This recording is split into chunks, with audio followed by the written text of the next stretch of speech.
is 12 and under, 200-meter IM. Third place, Villacerda Mike Gabriel of Cebu Negros. Second place, Argudo Gio of the Polo Papo Warriors. And first place, Malayang Anton Rafael of Kaambulan Aquatics.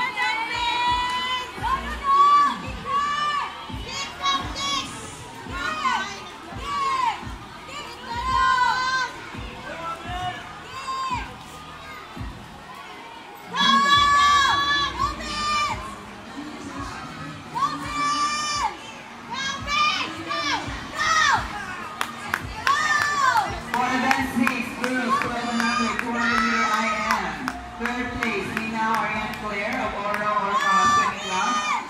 Second place, Yongo Casey Gabriel of Silliman University. And first place, Sohor Yasmin of Silliman University.